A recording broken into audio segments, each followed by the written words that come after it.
Hello friends, कैसे हैं आप लोग। हाँ जी बेटे, इस वीडियो में ना तो मैं किसी अमेंडमेंट पे बात करूँगा और ना ही कोई इंडेक्स डिस्कस करूँगा, क्योंकि बेटे आज का ये जो वीडियो है अपना, ये एक बहुत ही गंभीर मुद्दे के ऊपर है। आज मैं एक बहुत ही सीरियस टॉपिक पे डिस्कशन करने वाला हूँ और वो है कि सीए फाइनल फिनेंशियल रिपोर्टिंग की तैयारी कैसे की जाए। मेरे पास बहुत सारे स्टूडेंट्स की ये रिक्वेस्ट है कि जिंदल सर थोड़ा सा बता दो यार कि इसको कैसे निपटाएं हम। इतना लेंदी सिलेबस है, इतने सारे इंडेस हैं, सर कोई तरीका बताओ इसको निपटाने का। तो बेटे मैं जो फील करता हूँ पहले मैं वो शेयर करता हूँ आपके साथ। मेरा ये मानना है कि जो स्टूडेंट फाउंडेशन इंटरमीडिएट क्लियर करने के बाद, ट्रेनिंग में से गुजरने के बाद फाइनल के पेपर देगा, मैं इस बात को मानने को तैयार ही नहीं हूँ कि वो पढ़ाई को लेके सीरियस नहीं है या वो तैयारी ढंग से नहीं कर रहा। मैं नहीं मानता इस बात को। जो बच्चा सीए फाइनल के पेपर दे रहा है वो मैच्योर बच्चा है, हमारा समझदार बच्चा है और वो पूरा एफर्ट लगा के पेपर देता है आपने।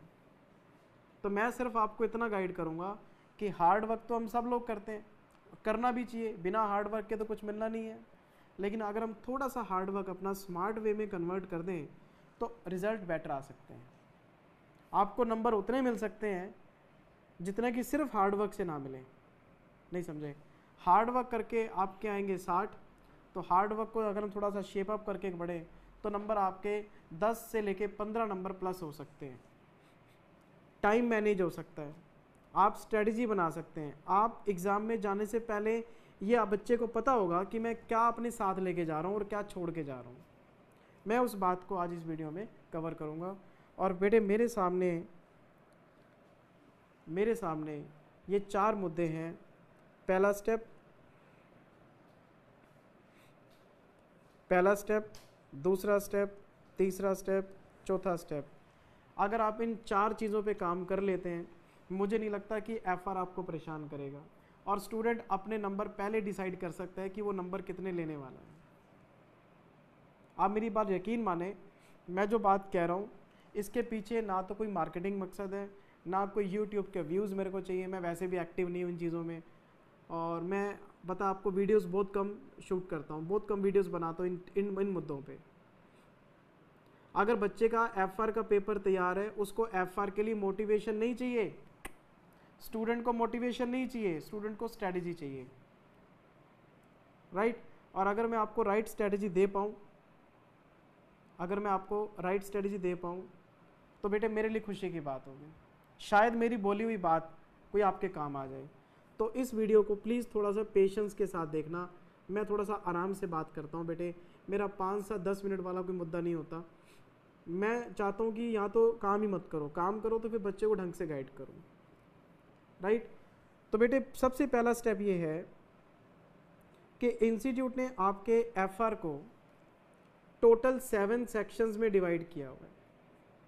आपके एफआर के जितने भी चैप्टर्स हैं वो सारे के सारे 7 सेक्शंस में डिवाइडेड है।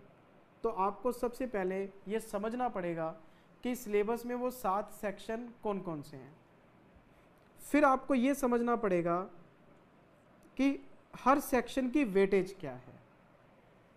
आपने 7 सेक्शन पहले डिफाइन करने हैं और हर सेक्शन की मार्क्स की वेटेज आपको पता होनी चाहिए।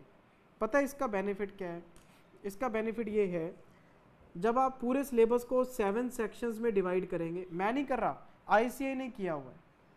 अगर हम आईसीएआई के बताए हुए 7 सेक्शंस पे काम करें और हमें ये पता लग जाए कि इस सेक्शन में ये टॉपिक्स हैं, इस सेक्शन में ये टॉपिक्स हैं, इस सेक्शन में ये टॉपिक्स हैं और ये सेक्शन इतने नंबर का है, ये सेक्शन इतने नंबर का है, तो आपको घर पे तैयारी करते वक्त ये पता लगता रहेगा कि आपने कितने नंबर का सिलेबस तैयार कर लिया है, कौन कौन से चैप्टर आपके रह गए हैं, तो कितने नंबर के रह गए हैं। आप अपना टाइम मैनेज कर सकते हैं। मेरी बात समझ रहे हैं? अच्छा, एक चैप्टर हमने यहाँ से पढ़ लिया, एक चैप्टर यहाँ से पढ़ लिया, एक चैप्टर यहाँ से पढ़ लिया, एक चैप्टर यहाँ से पढ़ लिया, मतलब कोई सेक्शन 1 का है, कोई सेक्शन 2 का है, कोई सेक्शन 5 का है। बाद में पता लगे जी कोई भी सेक्शन तैयार नहीं हुआ हमारा, तो एंड टाइम पे टाइम कम रह गया, 2 चैप्टर इस सेक्शन के हैं, 2 चैप्टर इस सेक्शन के हैं, 5 चैप्टर इस सेक्शन के हैं, सेक्शन कोई भी तैयार नहीं है, पेपर में जा रहे हैं, 100% रिस्क है बेटे। तो मैं आपको सिर्फ एक बात समझाना चाहता हूँ कि एफआर की तैयारी करो सेक्शन वाइज, और सेक्शन जो हमें बताए हैं इंस्टीट्यूट ने, मैं अभी डिस्कस करूँगा आपके साथ, मेरे पास कंप्लीट पीपीटी है। तो पहले तो हमें सेक्शंस में डिवाइड करना है पूरे कोर्स को, और एक हमें सेक्शन की वेटेज पता होनी चाहिए कि कौन सा सेक्शन कितने मार्क्स के लिए काम करेगा। और हम एक सेक्शन कंप्लीट करने से पहले दूसरे सेक्शन में नहीं जाएंगे।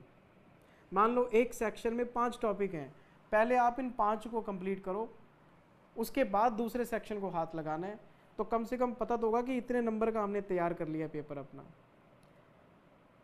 एक सेक्शन से दूसरे सेक्शन में स्विच ओवर तब तक नहीं करना जब तक कि पिछले वाला कंप्लीट ना हो। अच्छा, कौन सा सेक्शन पहले करना चाहिए, कौन सा बाद में करना चाहिए, वो मैं आपको अभी बताऊंगा, अभी डिस्कस करूंगा आपके साथ। तो सबसे पहली बात, एफआर को सेक्शंस मानो कि हमें ये 7 सेक्शन तैयार करने हैं। अच्छा, कौन कौन से सेक्शन है अभी 5 मिनट में शेयर करूंगा। तीसरी बात, स्टडी करनी है सेक्शन वाइज, ये बात मैं आपको बोल चुका हूँ। चैप्टर वाइज नहीं पढ़ना, सेक्शन वाइज पढ़ना है, तभी आपकी जो कवरेज है वो मार्क्स वाइज हो पाएगी। और जब आप पढ़ाई करेंगे तो प्लीज़ कोशिश करें कि आपका स्टडी मटेरियल, आपके आरटीपीज, एमटीपीज और पास्ट एग्जामिनेशन के सारे क्वेश्चंस कवर्ड हो। पेपर यहीं से आना है बेटे, स्टडी मेट से आएगा, एमटीपी में से आएगा, आरटीपी में से आएगा, पास्ट एग्जामिनेशन में से आएगा। पेपर का सोर्स यही है, एग्जामिनर यहीं से क्वेश्चन उठाएगा।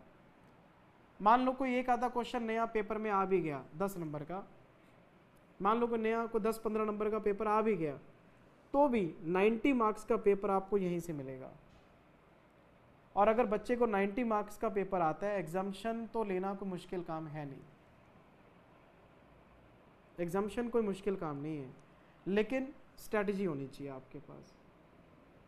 अच्छा जिंदल सर, आप सेक्शन की बात कर रहे थे। हाँ, मैं सेक्शन की बात कर रहा था बेटे। ये रहे सेक्शंस, ये मेरा सेक्शन 1 है, ये सेक्शन 2 है, ये सेक्शन 3 है, ये सेक्शन 4 है, ये सेक्शन 5 है, ये सेक्शन 6 है और ये 7 है। अच्छा, अब इसमें से कौन सा पहले करना चाहिए, कौन सा बाद में करना चाहिए? तो मैं आपको एडवाइस करूँगा कि सबसे पहले आपको सेक्शन नंबर 3 पे काम करना चाहिए, और इंस्टीट्यूट ने इसको 15 से 25 नंबर की वेटेज दी है। लोअर साइड पे 15 और हायर साइड पे 25, 15 से 25। और अगर मैं इसकी एवरेज निकालूं तो एवरेज बनती है 20 मार्क्स की, सीधी सी बात है।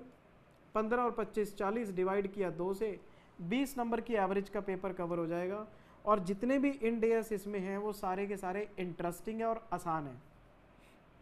फॉर एग्जांपल, इसमें एक तो आपके जितनी भी बैलेंस शीट में एसेट्स होते हैं उसके इंडेस हैं, जितनी भी बैलेंस शीट में लायबिलिटीज़ को डिफाइन किया गया है ये उसके इंडेस हैं, और कुछ अपने स्पेसिफिक इश्यूज़ पे हैं।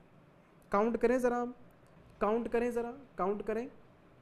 Inventories, PPE, lease, borrowing cost, impairment, intangible, investment property, non current assets held for sale, retirement benefits, provisions, और एक हमारा है एग्रीकल्चर का।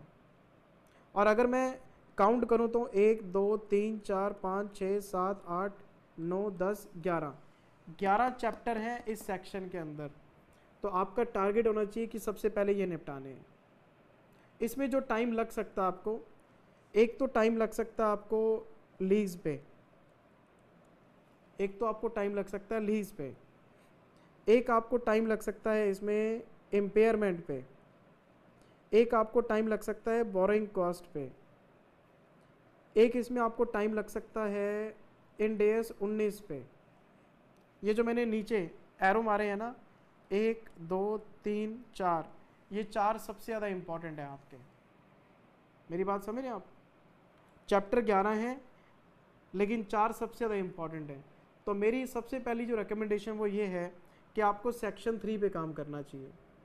15 से 25 नंबर, जब ये 11 टॉपिक आपके तैयार हो जाएंगे तो आपको वैसे ही कॉन्फिडेंस आना शुरू हो जाएगा। तो सबसे पहले आप इसको निपटाएं। जब आपका सेक्शन 3 निपट जाए और आपको लगे 20 नंबर का हमारा सिलेबस तैयार है, फिर आपको जाना चाहिए सेक्शन नंबर 4 पे। और सेक्शन नंबर 4 है जी 15 से 20 नंबर का। 1, 2, 3, 4, 5, 6 और एक 7, टोटल 7 चैप्टर इसके अंदर आते हैं। और बेटे इस सेक्शन में थोड़ा सा आपको टाइम लगेगा, क्योंकि एक तो इसके अंदर हमारा इंड एस 12, एक इसके अंदर अपना इंड एस 33, एक इसके अंदर अपना इंड एस 24, 108 और 102। ये थोड़े से लेंदी इंड एस है लेकिन इंटरेस्टिंग है, आसान है। पहले सेक्शन 3 निपटाओ, फिर आप सेक्शन 4 को निपटाओ। और अगर आप देखें तो 11 चैप्टर तो पिछले वाले सेक्शन में थे, 7 इसमें है। तो मुझे एक बात बताओ, 18 टॉपिक हो गए आपके। और अगर मैं हायर साइड पे बात करूं, 25 नंबर उसमें हायर साइड था, 20 नंबर इसमें हायर साइड है, 45 नंबर हायर साइड पे, 45 नंबर हायर साइड पे, और 15 और 15 30 नंबर लोअर साइड पे। मेरी बात समझ रहे आप? 45 मार्क्स हायर साइड पे और 30 मार्क्स लोअर साइड पे। और अगर आप इसकी एवरेज निकालो 30 और 45, 75, 2 से डिवाइड करो, फिर भी 40 नंबर के आसपास का आपका सिलेबस तैयार हो गया। और अभी हमने किसी भी बड़े टॉपिक को हाथ नहीं लगाया, ना होल्डिंग पढ़ा, ना अमेलगामेशन पढ़ा, अमेलगामेशन मतलब बिजनेस कॉम्बिनेशन, ना हमने फिनेंशियल इंस्ट्रूमेंट पढ़ा, लेकिन 40 नंबर का पेपर आपका तैयार हो गया। ये अपने मतलब नॉर्मल इंडियस के बेसिस पे, ना तो ये छोटे हैं ना ये बड़े हैं, ये नॉर्मल इंडियस हैं हमारे। फिर इसके बाद आपको जाना चाहिए सीधा सेक्शन नंबर 7 पे। और सेक्शन नंबर 7 है बेटे 5 to 10 मार्क्स का, और इसको करते ही आपका आधा सिलेबस तैयार है 50 मार्क्स का। और यकीन मानो 1 दिन, 2 दिन, 3 दिन, मतलब total 3 days, first day, second day, third day, 3 दिन का काम है ये। और आपका ये सेक्शन तैयार है। ये कोई ज़्यादा लेंथी टॉपिक नहीं है, कुछ भी नहीं है इनके अंदर, सबसे आसान यही है, तभी तो 5 से 10 नंबर का रखा गया इसको। अगर आप सेक्शन 3, सेक्शन 4 और सेक्शन 7 अगर इस तरह से काम करें तो आधा पेपर तो आपका तैयार हो गया। फिर मैं आपको सलाह दूंगा कि आप आ जाओ सेक्शन 1 पे। हमारा जो सेक्शन 1 है ये है 10 से 15 नंबर, तो आपका सिलेबस 50 से 60 नंबर पे चला जाएगा और बिल्कुल आसान है। इसमें अगर मैं बोलूँ सबसे लेंदी तो है ही नहीं इसमें कुछ, ये तो सारे आसान हैं। और मुझे लगता है इसमें अगर 8 चैप्टर मैंने लिखे हैं, 1 2 3 4 5 6 7 8, ये 8 दिन का काम है। ये 8 दिन का, हाँ 8 दिन का काम है जी। डेली एक चैप्टर ख़त्म है आपका, एक हफ्ते में आप इसको निपटा सकते हो। और एक दिन में एक, मैं क्यों कह रहा हूँ, वो भी आराम से पढ़ने वाले बच्चे के लिए, कि मैं आज एक ही चैप्टर करूँगा, मैंने 2 नहीं करने, तो एक हफ्ते में आप इसकी तैयारी कर सकते हो। और अभी भी हमने किसी भी बड़े चैप्टर को नहीं छुआ, बड़े चैप्टर सारे बाहर पड़े हैं। 60 नंबर का पेपर आपका तैयार हो गया। हमने शुरुआत में बड़े चैप्टर्स को छूना ही नहीं, हमने तो अदर चैप्टर्स के ऊपर हाथ डाला, 60 नंबर का पेपर तैयार करके बैठे हैं अपना। और अभी हमने नॉर्मल इंडेक्स पढ़े, स्मॉल इंडेक्स पढ़े, बड़ा इंडेक्स कोई भी नहीं पढ़ा अभी तक हमने। इसका मतलब ये हुआ 60 नंबर का पेपर तो नॉर्मल इंडेक्स में से आएगा, 40 नंबर का पेपर जो है वो आपका मेन इंडेक्स में से आएगा। मैं चेक कराऊँ वो क्या है, ये देखो आप। सेक्शन 2 10 से 15 नंबर, सिर्फ एक इंडेक्स है 115, 10 नंबर का पेपर इसमें से आना ही आना है। इंडेक्स 115 लेंदी है, काफ़ी सारे क्वेश्चंस हैं 100 के आसपास, लेकिन टाइम लेगा, 10 नंबर दिलाएगा आपको। फिर मैं आपको रेकमेंड करूंगा कि आप आओ सेक्शन नंबर 6 की तरफ। एक ही चैप्टर है फिनेंशियल इंस्ट्रूमेंट, सिर्फ एक, 10 से 20 नंबर, चलो लोअर साइड पे 10 मान लेते हैं। और इंडेक्स 115 10 नंबर दिलाएगा, और ये फिनेंशियल इंस्ट्रूमेंट आपको 10 नंबर दिलाएगा।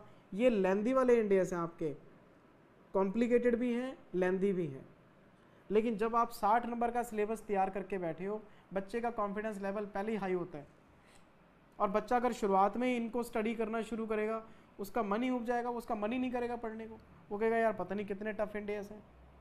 तो स्टार्टिंग में 60 नंबर का पेपर निपटाओ, अपना कॉन्फिडेंस बिल्डअप करो, और उसके बाद जाओ 115 पे, फिर आप लेके आओ फिनेंशियल इंस्ट्रूमेंट पे। जब आपका ये सारा मामला तैयार है, 80 नंबर का पेपर तैयार है आपका, और 80 नंबर का पेपर तैयार करने के बाद फिर आप आओ लास्ट में सेक्शन 5 पे, और इसमें पहले बिजनेस कॉम्बिनेशन पढ़ना ही पड़ेगा आपको। पहले होल्डिंग नहीं पढ़ सकते आप, पहले कंसोलिडेशन स्टार्ट नहीं कर सकते, क्योंकि दोनों आपस में रिलेटेड हैं। पहले आपको 103 पढ़ना पड़ेगा और फिर आपको कंसोलिडेशन करना पड़ेगा। इसमें मेहनत बहुत ज़्यादा है और इसकी वेटेज बहुत कम है। इन दोनों चैप्टर्स में मेहनत बहुत ज़्यादा है बेटे। आप ये मान के चलो कि कम से कम मुझे जो लगता है 150-200 क्वेश्चन के आसपास हैं इसमें, दोनों को मिला के 150 to 200 के आसपास क्वेश्चन है। और इंस्टीट्यूट ने पता नहीं सिलेबस कैसे बनाया है। 115 और फिनेंशियल इंस्ट्रूमेंट, उन दोनों की वेटेज इन दोनों के बराबर कर रखी है, बताओ। हालांकि इन दोनों चैप्टर्स की वेटेज ज़्यादा होनी चाहिए थी, तो प्लीज़ इन दोनों चैप्टर्स को स्टार्टिंग में मत पढ़ना। पहले आप अपना 80 नंबर का पेपर तैयार करो, 80 नंबर का पेपर तैयार करने के बाद आप इस पे आओ।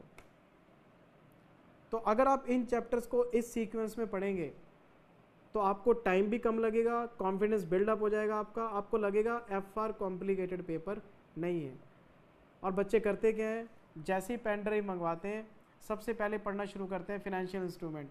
नहीं पढ़ना चाहिए बेटे। स्टार्टिंग में किसी भी कॉम्प्लिकेटेड चैप्टर को स्टार्ट मत करो प्लीज़। स्टार्टिंग में आप आसान चैप्टर्स को लो, थोड़ा सा पढ़ने में इंटरेस्ट डेवलप होगा, आपका सब्जेक्ट के प्रति आपका इंटरेस्ट बढ़ेगा। एक बार आपका सब्जेक्ट के प्रति लगाव बढ़ गया, आप अपने आप ही पढ़ोगे। आपने तो पेन ड्राइव ली, खोल लिया, माउंट एवरेस्ट चढ़ने की कोशिश करोगे तो वो कैसे होगा। आपका सब्जेक्ट के साथ सबसे पहले लगाव होना बड़ा ज़रूरी है। जब तक आप सब्जेक्ट के साथ जुड़ेंगे नहीं, आपका पढ़ने को मन करेगा नहीं। तो मैं इस तरह से, मतलब जब मैं FR जब नया कोर्स आया था तो मैंने भी स्टडी इसी तरह से की हुई है। मेरी बात समझ रहे? मैं हमेशा आसान टॉपिक से स्टार्ट करता हूँ, धीरे धीरे आगे बढ़ता हूँ। अगर बच्चों को पता हो मेरा टीचिंग स्टाइल, मैं कोई भी इंडेस लूँ मैं उसमें भी ऐसे ही करता हूँ। मैं पहले ब्रीफ आउट करता हूँ, फिर धीरे धीरे कॉन्सेप्ट डालने शुरू करता हूँ उसके अंदर, और फिर चैप्टर ख़त्म होते होते होते वो पीक लेवल पे आ जाता है।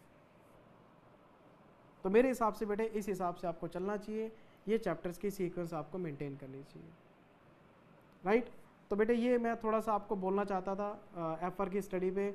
एक सेक्शन कंप्लीट करने के बाद ही दूसरे सेक्शन पे जाना, जल्दबाजी मत करना, right. Thank you very much, take care, bye bye, God bless you बेटे, बाय बाय।